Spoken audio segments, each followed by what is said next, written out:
नमस्कार साथियों, आपका स्वागत है आपके अपने YouTube चैनल भारतीय पाठशाला पर।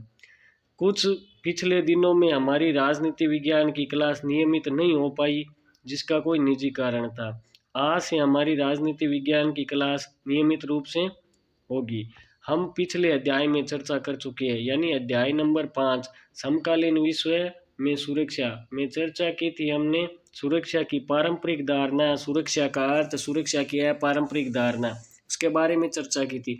आज हम अध्ययन करेंगे अध्याय नंबर 6। उससे पहले आप हमारे चैनल पे यदि पहली बार आए हो तो हमारे चैनल को सब्सक्राइब करें। सब्सक्राइब के साथ बेल आइकन जरूर प्रेस करें। बेल आइकन प्रेस करने का तात्पर्य यह है कि यदि हमारा अगला वीडियो जब भी अपलोड होगा या हमारे द्वारा कोई भी जानकारी दी जाएगी, उसकी तुरंत आपको क्या मिल जाएगी, सूचना मिल जाएगी। और यदि हमारे द्वारा दी गई जानकारी आपको पसंद आ रही है तो आप हमारे वीडियो को शेयर करें, कमेंट करें, लाइक करें। चलो हम आपका ज़्यादा वक्त न लेते हुए आज की कक्षा का शुभारंभ करते हैं।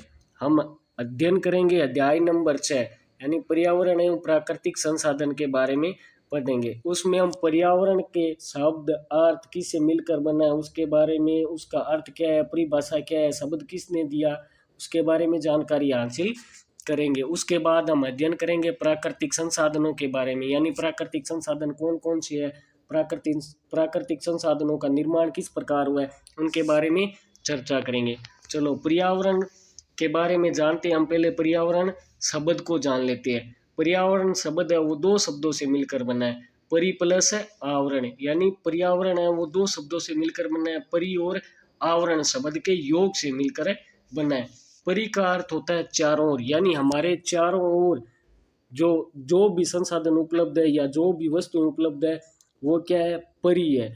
आवरण यानी उन वस्तुओं से हम क्या है, घिरे हुए हैं। आवरण का मतलब है हमारे चारों ओर वो वस्तुएं क्या है, कवच के रूप में है, तो वो क्या है, आवरण है। अर्थात वे सभी वस्तुएं जिनसे हम चारों तरफ से घिरे हैं पर्यावरण कहलाता है। यानी जो भी वस्तुएं पर्यावरण में मौजूद है जिनसे हम घिरे हैं वो सभी क्या कहलाती है, पर्यावरण कहलाती है। पर्यावरण शब्द है वो थॉमस कार्लिन ने गढ़ा था, यानी पर्यावरण शब्द थॉमस कार्लिन ने गढ़ा। ध्यान रखने योग्य बात है, यानी पर्यावरण और पारिस्थितिकी शब्द दोनों की रचना है वो अलग अलग है, वैज्ञानिकों ने की है। पर्यावरण शब्द है वो थॉमस कार्लिन ने गढ़ा, जबकि पारिस्थितिकी शब्द का प्रयोग सर्वप्रथम अर्नेस्ट हेक्कल ने किया था 1972 के स्टॉकहोम सम्मेलन, यानी 1972 में जो स्टॉकहोम सम्मेलन हुआ था उसमें 5 जून को विश्व पर्यावरण दिवस के रूप में घोषित किया। और विश्व में सर्वप्रथम पर्यावरण दिवस है वो 1973 में मनाया गया। उसके बाद हम चर्चा करते हैं पर्यावरण की परिभाषा के बारे में। पर्यावरण की परिभाषा के बारे में जानते हैं। जैसे हमने पर्यावरण शब्द पढ़ा, परि और आवरण से मिलकर बना है, उसी प्रकार परिभाषा में उनका मेल जोल है।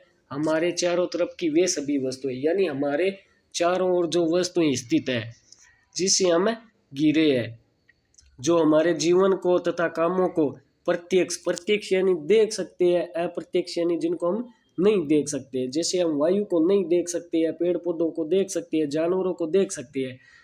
प्रत्यक्ष तथा अप्रत्यक्ष रूप से क्या करती है, प्रभावित करती है या अपने जीवन पर क्या डालती है, प्रभाव डालती है, वो क्या कहलाता है, पर्यावरण कहलाता है।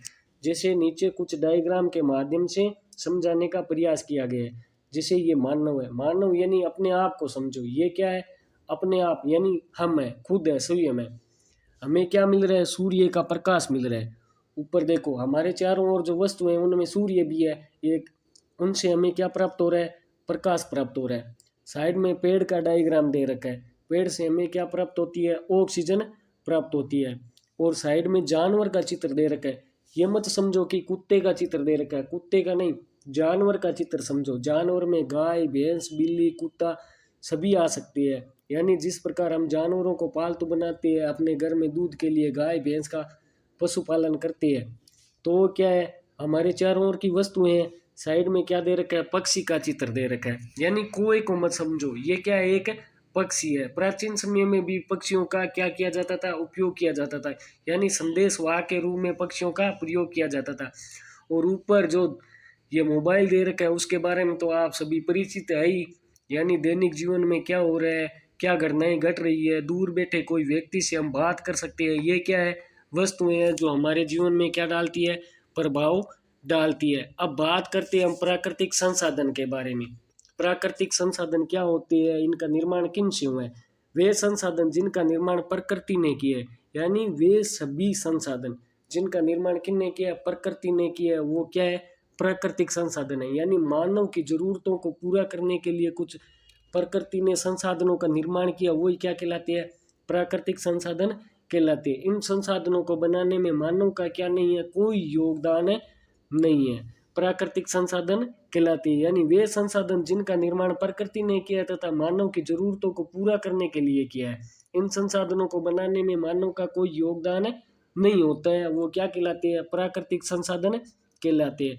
जैसे नदी, नदी का निर्माण है वो प्रकृति द्वारा ही हुआ है, न कि मानव द्वारा हुआ है। वायु, वायु का निर्माण है वो पेड़ पौधे करते हैं और पेड़ पौधों का निर्माण है वो प्रकृति द्वारा ही हुआ है। उसी प्रकार मिट्टी, मिट्टी का निर्माण भी प्रकृति द्वारा ही हुआ है। और बात करते हैं सूर्य, सूर्य का निर्माण भी किसके द्वारा हुआ है, प्रकृति द्वारा हुआ है। ये आदि वस्तुएं, ये आदि संसाधन है, सॉरी वस्तुएं नहीं, संसाधन है, जो क्या है, प्राकृतिक संसाधन है। अब हम इस विषय में जानकारी हासिल करेंगे कि इस अध्याय में हम किन किन विषयों की, किन किन विषय सामग्री की चर्चा करेंगे, उसका थोड़ा सा परिचय है वो जान लेते हैं। इस अध्याय में हम विश्व राजनीति में पर्यावरण एवं संसाधन के बढ़ते महत्व की चर्चा करेंगे। यानी पर्यावरण एवं संसाधन, उनका महत्व किस प्रकार बढ़ रहा है, उसके बारे में चर्चा करेंगे। 1960 के दशक से पर्यावरण के मसले ने जोर पकड़ा है।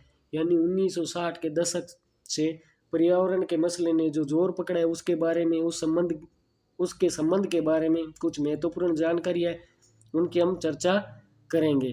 पर्यावरण आंदोलन, यानी 1960 के दशक के बाद जो पर्यावरण आंदोलन हुए उनके बारे में चर्चा करेंगे। सांझी संपदा, सांझी यानी जिस पर क्या है, सभी का अधिकार हो, उन संपदा के बारे में चर्चा करेंगे।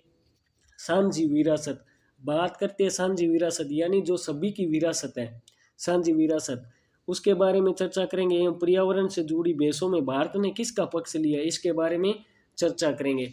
यदि आपको हमारे द्वारा दी गई जानकारी पसंद आ रही है तो आप हमारे चैनल को सब्सक्राइब करें, ज़्यादा से ज़्यादा शेयर करें, लाइक करें, कमेंट करें। ओके, धन्यवाद। जय हिंद, जय भारत।